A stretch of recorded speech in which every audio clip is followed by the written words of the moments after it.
billahi wa bihamdih. Assalamualaikum warahmatullahi wabarakatuh. Waalaikumsalam warahmatullahi wabarakatuh. Alhamdulillahi rabbil alamin. Assalatu wassalamu ala asyrafil anbiya'i wal mursalin wa ala alihi wa sahbihi ajma'in, amma ba'd. Yang sama-sama kita hormati Ibu Kepala Sekolah, para Dewan Juri, Ibu Bapak Guru, staf tata usaha, kakak-kakak mahasiswa, dan teman-teman yang berbahagia. Segala puji hanya milik Allah Rabbi, Zat yang Maha Ghafur, Zat yang Maha Syukur, yang telah memberikan kita beribu-ribu nikmat yang tidak terukur. Nikmat iman, nikmat Islam, sehingga nikmat sehat walafiat, sehingga kita bisa berkumpul di tempat yang insya Allah mulia ini. Seandainya Allah Subhanahu wa Ta'ala menjadikan lautan di muka bumi ini sebagai tinta, niscaya air lautan tersebut tidak akan cukup. Sebagaimana Allah Subhanahu wa Ta'ala telah berfirman dalam surah Al-Kahfi ayat 109. A'udzu billahi minasyaitonir rajim. Bismillahirrahmanirrahim. قل لو كان البحر مدادا لكلمات ربي لنفد البحر قبل أن تنفد كلمات ربي ولو جئنا بمثله مددا. Salawat beriring salam tak lupa pula kita haturkan kepada pemuda padang pasir yang rela mengorbankan jiwa, raga, bahkan nyawanya untuk menegakkan kalimat La ilaha illallah, tiada lain dan tiada bukan, yakni Habibana wa Nabiyana wa Maulana Muhammad sallallahu alaihi wasallam. Dengan mengucapkan Allahumma salli ala Sayyidina Muhammad wa ala ali Sayyidina Muhammad. Semoga di yaumil akhir kita mendapatkan syafaatnya. Amin, amin ya rabbal alamin. Baiklah, pada kesempatan hari ini saya akan menyampaikan pidato yang berjudul Bulan Ramadan. Bulan Ramadan adalah month of training, syahrul mujahad, yang artinya bulan Ramadan ini adalah bulan untuk melatih diri kita menjadi hamba yang lebih bertakwa. Sebagaimana Allah Subhanahu wa Ta'ala telah berfirman dalam surah Al-Baqarah ayat 183. A'udzu billahi minasyaitonir rajim. Bismillahirrahmanirrahim. Ya ayyuhalladzina amanu kutiba alaikumus siyamu kama kutiba alal ladzina min qablikum la'allakum tattaqun. Yang artinya, wahai orang-orang yang beriman, diwajibkan atas kamu berpuasa sebagaimana telah diwajibkan atas orang sebelum kamu agar kamu bertakwa. Quran surah Al-Baqarah ayat 183. Shadaqallahul azim. Maha benar Allah dengan segala firman-Nya.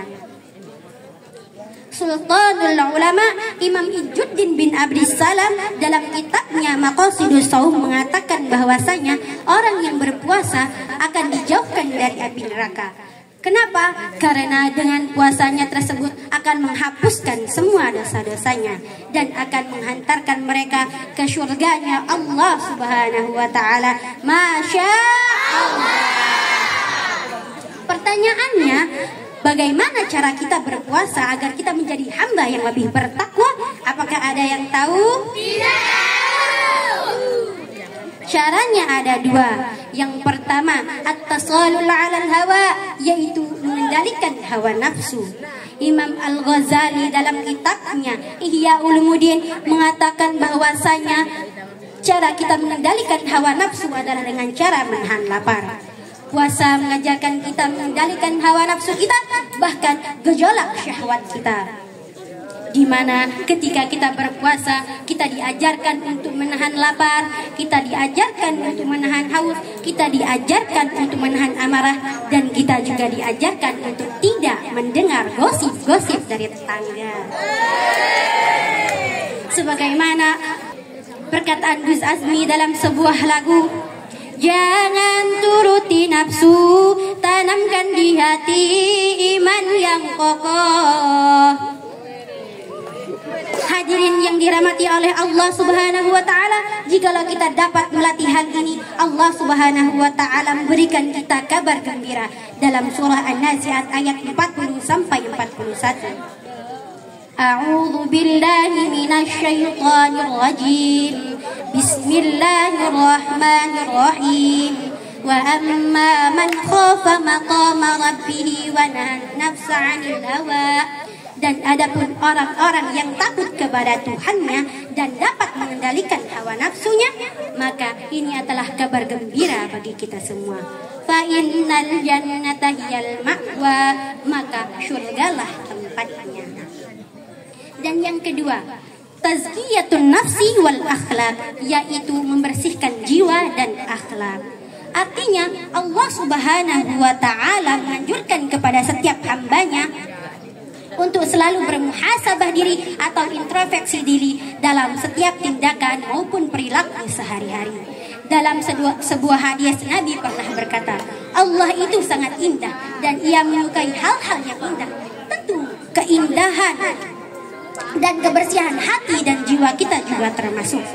Rasulullah Shallallahu Alaihi Wasallam juga bersabda dalam hadisnya, "Man shoma Ramadhana imanan wa ihtisaban, ghufira lahu ma taqaddama min dzambi."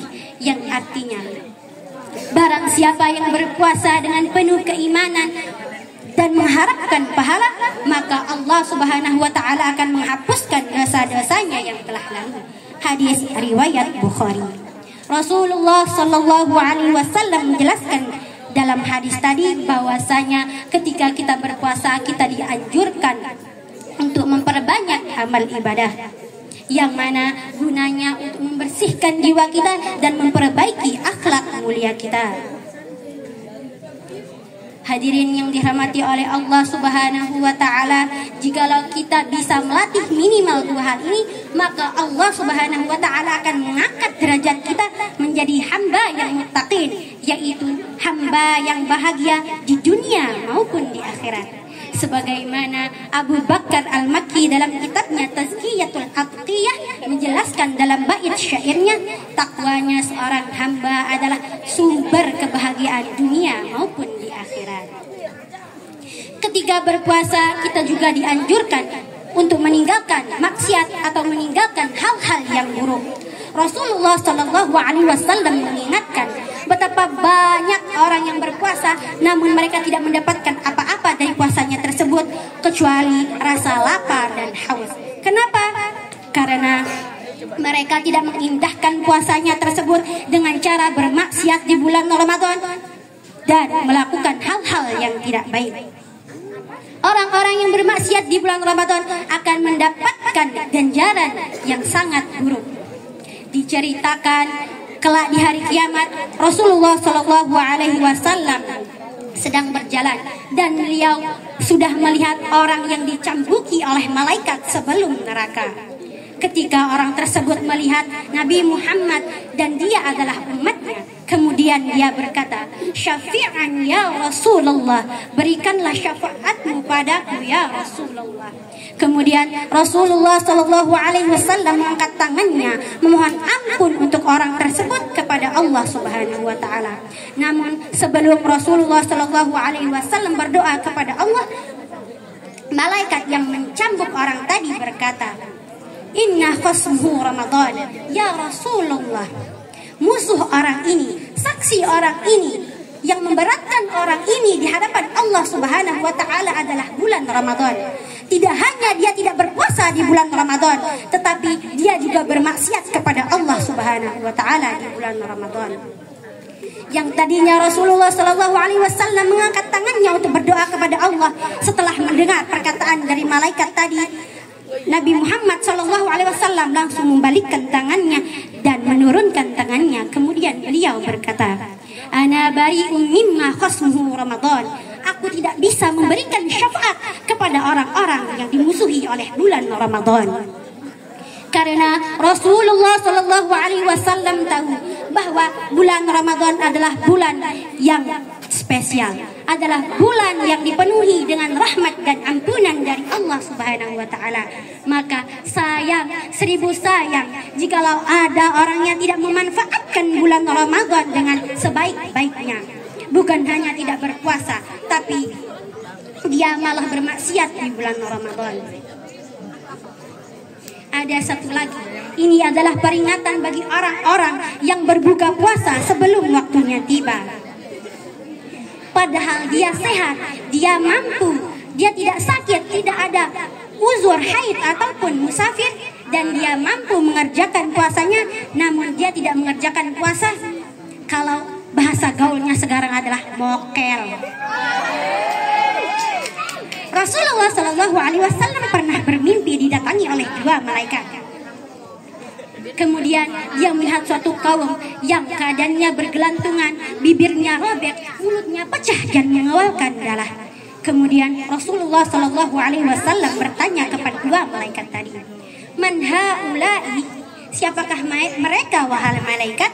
Kemudian 2 malaikat itu menjawab, "Haula'il ladzina yufṭiruna qabla tahillati shaumihim." Mereka adalah orang-orang yang berbuka puasa sebelum waktunya tiba. Anak-anak zaman sekarang banyak yang menganggap mokel itu adalah sebuah candaan. Kenapa? Karena mereka tidak ingin dikatakan ketinggalan zaman. Padahal mokel itu mempunyai dosa yang sangat besar di hadapan Allah Subhanahu wa taala. Sekian pidato dari saya, kurang lebihnya mohon maaf. Akhirul kalam, wassalamualaikum warahmatullahi wabarakatuh.